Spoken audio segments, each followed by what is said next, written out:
welcome to this video, and in this video we're going to talk about tip number 5, which is getting out in nature. Okay, it's very important for you to realize that nature is the best antidepressant that you can have. Okay, so there's a couple things you're going to talk about, but let's first focus on the study that was done in 2015 by Stanford University. Okay, and what they did was they took 38 healthy individuals ages from 18 to 27, and they divided them in two groups.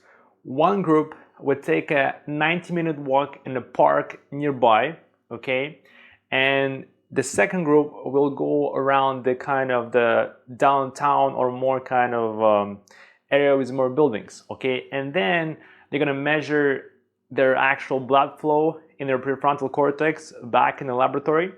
At the same time, they would ask them how they actually feel, okay? So what happened basically is they give the assignments to these two groups of 19 people each, okay? And the interesting thing is when the ones with the park walk, there was a big area that they could walk around the university, and when they asked them the questions before and after, the interesting finding that they discovered is that the people that took a walk in the park actually, number one, reported, so they verbally said that they felt more calmer, they had less negative thoughts, less rumination, okay, and at the same time, when they brought them back to the laboratory and they actually put them in an MRI machine and scanned their brains, okay, they saw that their brains actually, they were less, they were calmer, there was less blood flow. So this is the actual study that I'm talking about right here, okay, and let me just, yeah, so here is the actual data that they put for the scans and so on, and they go into big detail in terms of what they have actually done. So the point here I want to make is that when they compared it to the people who were just in an urban setting, they, number one, did not report having decreased their negative thinking, okay? There was some effect, but it was very negligible, almost none, okay, compared to the actual nature group.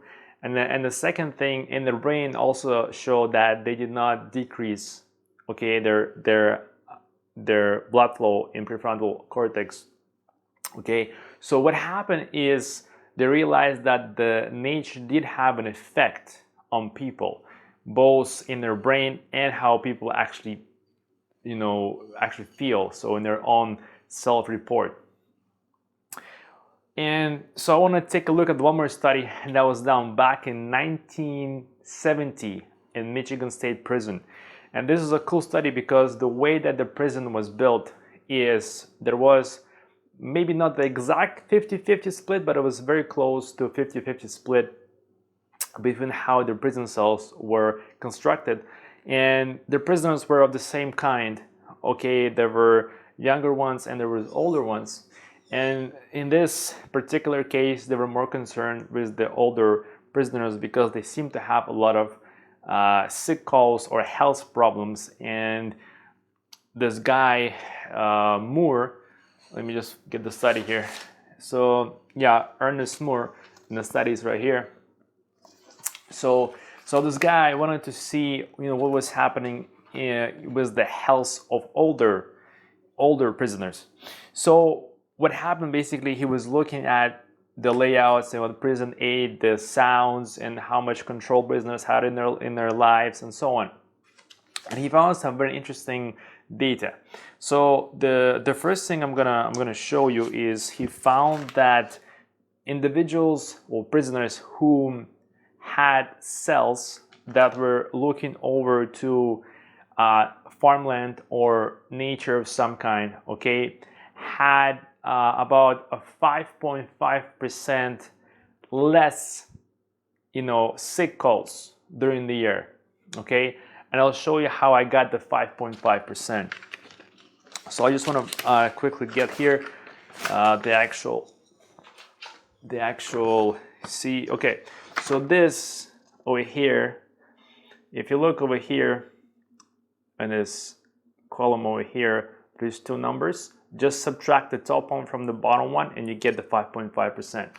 Okay, so that's as you can see, the odds prediction of not coming to seed call by inside versus outside cell orientation. So this is the actually one that he talks about the actual nature versus, you know, seeing other walls and so on. So they're also in the study, okay, there was basically there was a cell block number 12, and these prisoners, they had to basically, number one, they had to have a prison job. Number two, they had to have no criminal activity or bad behavior in the past year. And number three, they had to request cell block number 12. Now, why am I talking about cell block number 12? Well, I'm going to show you something here. Give me 1 sec. Okay, so this is a percent of prisoners coming to sick call at least one time in each galley level in each cell block.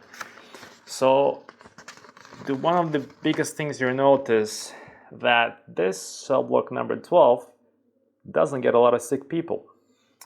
Now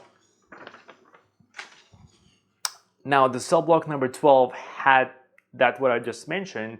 The biggest thing that it had was people had less stress because they could choose that cell block and they had more control over their life. So even though there was a nature aspect to it also, it seems like the bigger one that was reducing stress is control over life, okay? So the reason I want to say this is look at nature as an add-on that you can have that can decrease your whatever your stress or, you know, what kind of condition you have, but understand that it's the control that over your environment that's going to give you the biggest amount of stress reduction, just because you're going to feel very different, okay? So guys, please, if you have, you know, parks nearby or maybe some even campgrounds or sea, whatever you have, find a place where you can take a walk or take a run, whatever you want, you know, and spend some time in nature. It doesn't have to be 90 minutes, it can be only 15. That's what I do. If I can do more, I'll do it. But because I have two places, one nearby where I live and one at my workplace, there is actually a park behind the building. So find a place and start walking, okay? It may not fix you completely, but it will help you to calm you down so you can, you know, handle the day or handle some kind of decision you gotta make and so on, okay? And thank you for watching, and I'll see you in the next tip. Okay, this is Ivan here, and I'm doing a morning walk in the park that is actually this park is behind the building I work at, and I did not know that this park was actually here. So one day I was walking in the back of the building. I think it was just to get some fresh air, and I saw a lot of trees at the back. I was like, what are the trees doing there? So I looked and I found that there was an actual park. So that's where I take my 15-minute walks for work, and it's especially helpful. And I do it in the winter time, you know, in the summertime, all year long. And that's something that everybody else should do.